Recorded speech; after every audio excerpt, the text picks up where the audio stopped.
Hello, I'm Dan Nelson from Snohomish, Washington. I'm here at the Seattle Science Foundation for the third annual Image Guided Interventional Procedures course. Well, I will present a topic on advances in peripheral nerve stimulation. My talk will be available from ssfyoutube.org, so stay tuned. In the meantime, here's what is happening this week at SSF. Norton Health will host our interesting spine case discussion series Tuesday.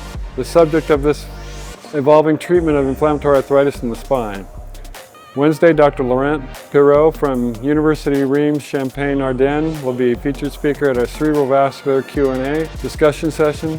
He will give a talk entitled Web versus Contour Indications, Limitations, Clinical Evidence. Dr. Julia Patriarch will discuss the future of AI and neuroscience at our Neurology Grand Rounds Thursday morning. And mark your calendars for June 29th when we hold our 10th annual MIS Spine Symposium. As always, you can always register for our courses at ssfcme.org. Thank you for supporting the Seattle Science Foundation.